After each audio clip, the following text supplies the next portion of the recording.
জীবন মুক্ত এক মহাপুরুষের কথা। দত্তাত্রেয়। অবধূতপ্রবর দত্তাত্রেয় রাজর্ষি অত্রির তনয়। তদীয় অনুসূয়া নাম্নী পত্নীর গর্ভে বিষ্ণুর বরে ইহার জন্ম। ইহার অপর দুই ভ্রাতার নাম দুর্বাসা ও চন্দ্রমা। তিন ভ্রাতাই যথাক্রমে বিষ্ণু, মহাদেব ও ব্রহ্মার অবতার বলিয়া প্রসিদ্ধ। দত্তাত্রেয় সর্বজ্যেষ্ঠ। বাল্যকাল হইতে তাহার হৃদয়ে জ্ঞান ও বৈরাগ্যের অঙ্কুর উদ্গত হয়, যাহা যৌবনের সহিত বর্ধিত হইতে থাকে।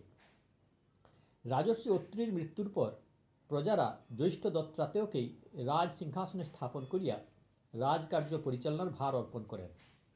প্রজাদের অনুরোধে বাধ্য হইয়া তিনি এ ভার গ্রহণ করিলেন বটে, কিন্তু অধিক দিন এই অবস্থায় থাকিতে পারিলেন না, কারণ তাহার অন্তরে বৈরাগ্য বহ্নি দিনে দিনে অধিকতর প্রজ্বলিত হইয়া উঠিতেছিল। শীঘ্রই তিনি রাজ সিংহাসন ত্যাগ করিয়া নিঃসঙ্গভাবে বিচরণ করিতে লাগিলেন। তাহার সৌম্য ও শান্ত মূর্তি যে দেখিত সেই মুগ্ধ হইয়া যাইত। তাই কতকগুলি মুনিপুত্রও আপন আপন সংসার ত্যাগ করিয়া তাহার সাথী হইলেন। অবধূত বর তাহাদের অনেক প্রকারে বুঝাইয়াও নিরস্ত করিতে না পারিয়া একবার এক জলাশয়ের মধ্যে প্রবেশ করিয়া 3 দিবস সমাধিস্থ হইয়া রহিলেন। তাহার ভাবে মুগ্ধ বালকগণ তথাপি তাহাকে ত্যাগ করিল না। জলাশয় তীরে তাহার অপেক্ষায় বসিয়া রহিল। অবশেষে তিনি মায়ায় এক সুন্দরী রমণী ও সুরা পাত্র সৃজন করিয়া সম্ভোগে রত হইলেন। তাতে তাহারা বিরক্ত হইয়া তাহাকে ত্যাগ করিয়া চলিয়া গেল। তখন তিনি নিশ্চিন্ত হইয়া আপন মনে নগ্ন অবধূত বেশে বনে জঙ্গলে বিচরণ করিতে লাগিলেন। কখনো কখনো কোনো সমাজে আসিয়া পিপাসু জনগণের হৃদয় মনোহর জ্ঞানময়ী বাড়ি সিঞ্চন দ্বারা শান্ত করিতেন। আত্মারাম মহাপুরুষের কোনো নির্দিষ্ট স্থান ছিল না।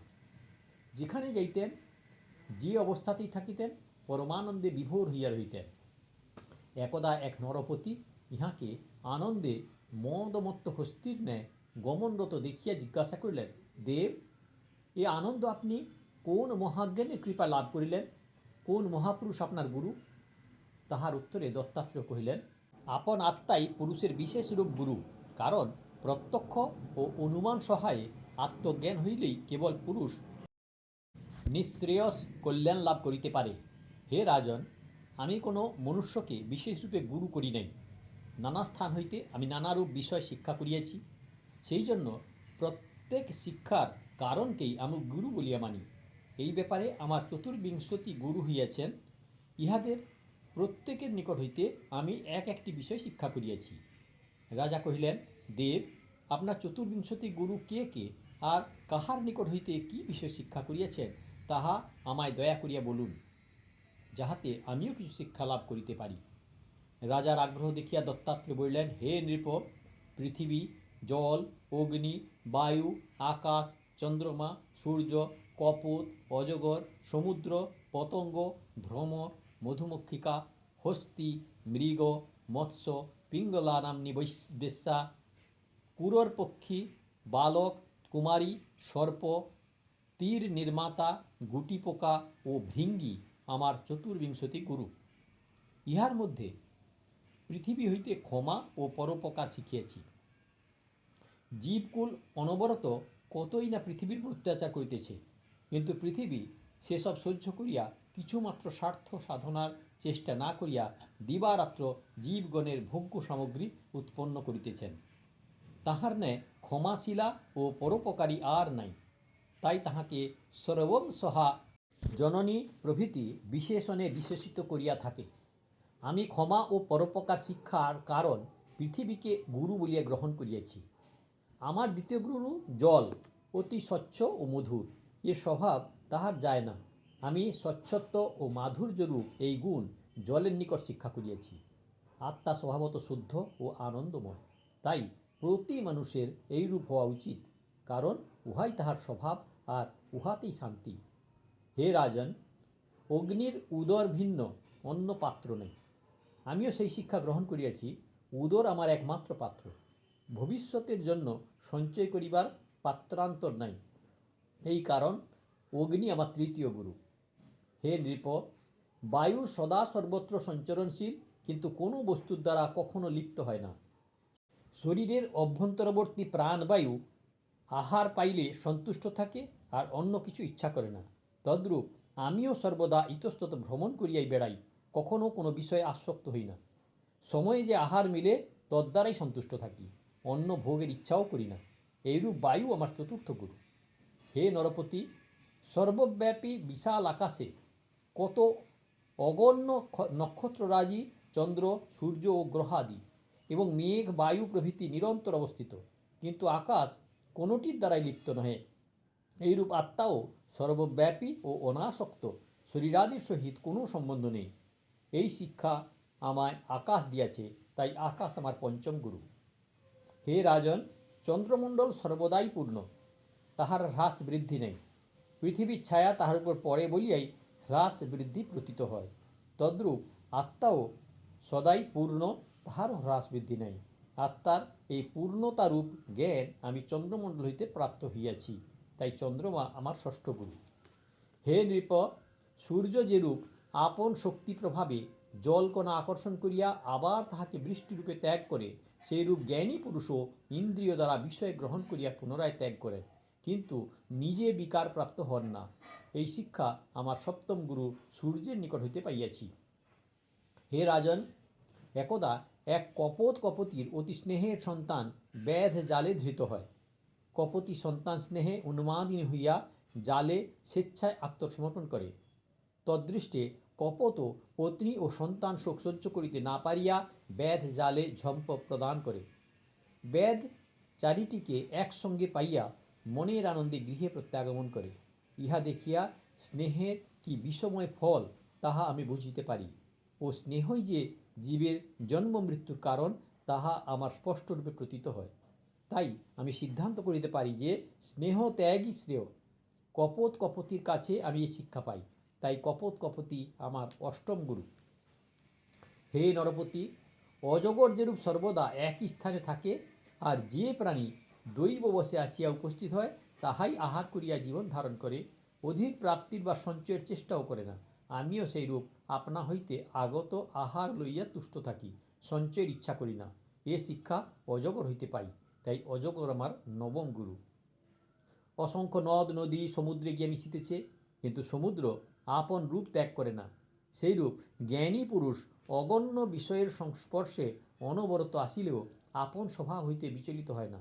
ইহা আমার দশম গুরু সমুদ্র শিক্ষা দেয়।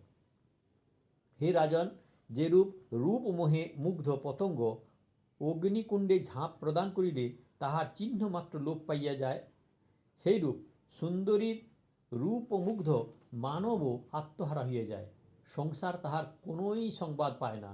এই বিপদ হইতে একমাত্র মুক্তির উপায় হইতেছে আত্মাতে মনকে লীন করিয়া রাখা। পতঙ্গের নিকটে শিক্ষা পাই, তাই পতঙ্গ আমার একাদশ গুরু। হে নৃপ, যেমন ভ্রমর পুষ্প হইতে পুষ্পান্তরে গিয়া রস আহরণ করে, সেরূপ আমিও গৃহস্থের গৃহে গৃহে ভ্রমণ করিয়া উদর পূর্তি করি। এই মাধুকরী বৃত্তি ভ্রমর শিক্ষা দিয়েছে, তাই সে আমার দশম গুরু। দেখো, মধুকর কত পরিশ্রম করিয়া মধু সঞ্চয় করে, কিন্তু কোনো মনুষ্য হয়তো সহসা আসিয়া সে সমস্ত লুণ্ঠন করিয়া লইয়া যায়।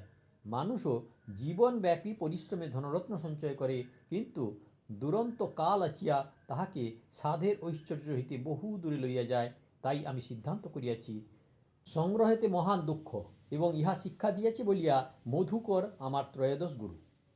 যেইরূপ কামান্ধ হস্তি মৃন্ময়ী হস্তিনীর সম্ভোগ লালসায় মত্ত হইয়া গভীর কূপে পতিত হয়, পরাধীন হইয়া শৃঙ্খলের বন্ধন, অঙ্কুশ আঘাত প্রভৃতি সহ্য করিতে করিতে অতি কষ্টে জীবন ধারণ করে, তদ্রূপ কামাতুর পুরুষও কামিনী সম্ভোগ লালসায় বশবর্তী হইয়া ঘোর সংসার কূপে পতিত হয়। অতএব ইহা ত্যাগ করাই শ্রেয়। এই শিক্ষা আমার গজরূপী চতুর্দশ গুরু দিয়াছে। ব্যাধের সুমধুর বংশীধ্বনি শ্রবণে মুগ্ধ হইয়া মৃগ প্রাণ দেয়, এবং পুরুষও রমণীর সুকণ্ঠ নিনাদে আত্মহারা হইয়া আপনার সর্বনাশ করিয়া বসে।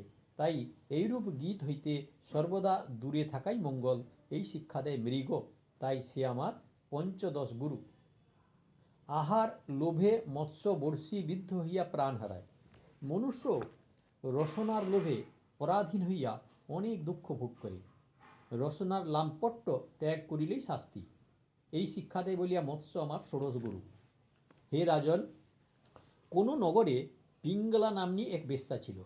সে একদা প্রায় সারা রাত্রি নাগরের অপেক্ষায় অত্যন্ত উৎকণ্ঠিত চিত্তে থাকিয়া কেহ আসিল না দেখিয়া আপন মনে নিজেকে ধিক্কার দিয়া কহিতে লাগিল, হায়, আমি সম্ভোগ সুখ লালসায় যেরূপ উৎকণ্ঠ হইয়াছি, যদি ভগবৎ সুখ আশায় এইরূপ হইতাম, না জানি কত আনন্দ আমার হইত। এইরূপ ভাবিয়া সে নাগরের আশা ত্যাগ করিয়া নিশ্চিত মনে গৃহে গিয়া নিদ্রিত হইল। এই আশা ত্যাগরূপ শিক্ষা আমি তাহার নিকট পাইয়াছি, তাই সে আমার সপ্তদশ গুরু। কোনো সময়ে এক কুরর পক্ষী এক খণ্ড মাংস মুখে করিয়া উড়িয়া যাইতেছিল। তাহা দেখিয়া অন্যান্য পক্ষীরা তাহা কাড়িয়া লইবার জন্য তাহার পশ্চাৎ ধাবিত হয় এবং তাহাকে মারিতে থাকে। তাহাতে সে ব্যতিব্যস্ত হইয়া মাংসখণ্ড ত্যাগ করে। তখন পক্ষীরাও তাহাকে ত্যাগ করিয়া চলিয়া যায়। পুরুষও যতক্ষণ বিষয় লইয়া থাকে ততক্ষণ তস্করাদি অত্যাচার ভোগ করে, কিন্তু বিষয় ত্যাগ করিলেই শাস্তি পায়। এই শিক্ষা আমায় কুরর পক্ষী দিয়াছে, তাই সে আমার অষ্টাদশ গুরু। স্তন্যপায়ী শিশু যেমন নিশ্চিন্ত মনে স্তন্যপান করিয়াই আনন্দে বিভোর হইয়া থাকে, সেরূপ আমিও ভিক্ষান্ন ভোজন করিয়া নিশ্চিন্ত মনে সানন্দে বিচরণ করি। এ বিষয় শিক্ষা দেওয়ার গুরু শিশু। হে রাজন, একদা এক গ্রামে কোনো গৃহস্থ ঘরে ভিক্ষার্থ গিয়েছিলাম। সেই গৃহেই আর একটি ভিক্ষুক আসিয়া ভিক্ষা প্রার্থনা করে। গৃহে এক কুমারী কন্যা ভিন্ন আর কেহ ছিল না। সে ধান্যকুটিতে ছিল, তাই ভিক্ষুককে কিঞ্চিত অপেক্ষা করিতে কহিল। বাহিরে দ্বার দেশে ভিক্ষুক দণ্ডায়মান, আর ভেতরে কুমারী ধান্য করিতেছে। কিন্তু তাহার হস্তস্থিত কতকগুলি কঙ্কনের ধ্বনি বহির্দেশ অবধি যাওয়ায় সে অত্যন্ত লজ্জিত হইয়া একে একে কঙ্কনগুলি খুলিয়া ফেলিতে লাগিল। ক্রমে দুইটি রহিল, তাহাতেও শব্দ হয়। দেখিয়া সে আর একটি খুলিয়া ফেলিল, তখন আর শব্দ হইল না। ইহা দেখে আমি সিদ্ধান্ত করিলাম, বহু লোক একত্র থাকিলেই কলহ ঘটিয়া থাকে, দুইজনে থাকিলেও নানা প্রকার অন্য বিষয়ের আলাপ হয়।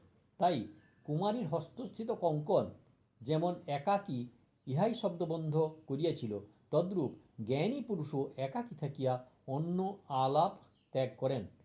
একাকী থাকিবার শিক্ষা কুমারী আমায় দিয়াছিল, তাই সেও আমার গুরু। সর্প আপনি গৃহ রচনা করে না, অন্যের রচিত ঘরে বাস করে।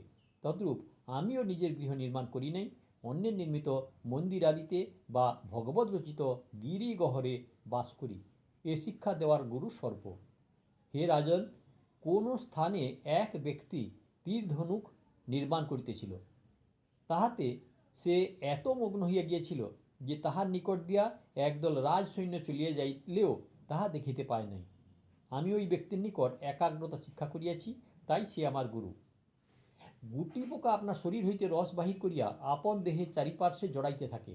ক্রমশ ওই রস রেশম হইয়া যায়, কিন্তু ক্রমাগত রস বাহির করার ফলে এত অধিক রেশমের মধ্যে সে জড়াইয়া পড়ে যে আর বাহির হইতে না পারিয়া প্রাণ ত্যাগ করে। এইরূপ মনুষ্যও আপন সংকল্প রাশির মধ্যে এইরূপ জড়াইয়া যায় যে আর বাহির হইতে পারে না। এই জন্য সংকল্প ত্যাগ ভিন্ন বাঁচিবার উপায় নাই। ইহা আমি গুটি পোকার নিকট শিক্ষা করি, তাই ইহাকে গুরু বলিয়া মান্য করি। ভৃঙ্গি আহারার্থ কীট আনিয়া আপন বাসায় বন্ধ করিয়া রাখে। সেই কীট অনবরত ভৃঙ্গির শব্দ শুনিয়া তাহার চিন্তা করিতে করিতে ভৃঙ্গিরূপ প্রাপ্ত হয়। তখন সে আর ভৃঙ্গির ভয় না করিয়া স্বচ্ছন্দে উড়িয়া যায়। আমিও সেইরূপ প্রতিক্ষণ আত্মধ্যান করিতে করিতে ভয় মুক্ত হইয়া আত্মরূপ প্রাপ্ত হইয়াছি। দেহের মোহে আর মুক্ত হই নাই। এই মোহত্যাগরূপ শিক্ষার গুরু ভৃঙ্গি। হে নৃপ, এইরূপে আমি চতুর্বিংশতি গুরুর নিকট শিক্ষা লাভ করিয়া আপন স্বরূপ আত্মাতে স্থিত হইয়া আত্মানন্দ প্রাপ্ত হইয়াছি এবং জীবন মুক্ত হইয়া সংসারে বিচরণ করিতেছি। আমি সদাই নিশ্চিন্ত হইয়া নির্বন্ধ অবস্থায় বিরাজমান। দত্তাত্রেয়ের এই উপদেশ শ্রবণ করিয়া রাজারও চৈতন্য লাভ হইল এবং কালে তিনি মোহমুক্ত হইয়া আত্মজ্ঞান লাভ করিলেন। অবধূতবর 8 মাস কাল এক স্থানে কখনো থাকিতেন না। অনাসক্ত আনন্দময় পুরুষ সদা প্রবাহিত স্বচ্ছ জলের ন্যায় স্থান হইতে স্থানান্তরে ভ্রমণ করিয়া বেড়াইতেছেন। তবে বর্ষায় চতুর্মাস্যের সময় তিনি ক্রমান্বয়ে 4 মাস এক স্থানে থাকিতেন। এই মহাযোগী চাতুর্মাস্যের সময় যে যে স্থানে ছিলেন, অদ্যাবধি সেই সেই স্থান তাহার নামে মহাতীর্থে পরিণত হইয়াছে। এই সকল স্থানে গিয়া কত লোক যে তাহাকে স্মরণ করিয়া পবিত্র হইয়া গিয়াছে তাহার ইয়ত্তা নেই। তাহার রচিত অবধূত গীতা অতি প্রসিদ্ধ এবং উপাদেয় গ্রন্থ। এমন কোনো বৈরাগ্যবান সাধু নাই যিনি ইহার আদর না করেন। প্রত্যেক জ্ঞান পিপাসার শান্তি ইহার দ্বারা হয়। আপনারা শুনছিলেন জীবন মুক্ত পুরুষ দত্তাত্রেয় সম্বন্ধে। দয়া করে সাবস্ক্রাইব করবেন, লাইক করবেন, শেয়ার করবেন আর কমেন্ট করবেন কেমন লাগলো। এরকম আরও ভিডিও দেখতে হলে কাকন বাসুতে ক্লিক করে ভিডিও দেখুন।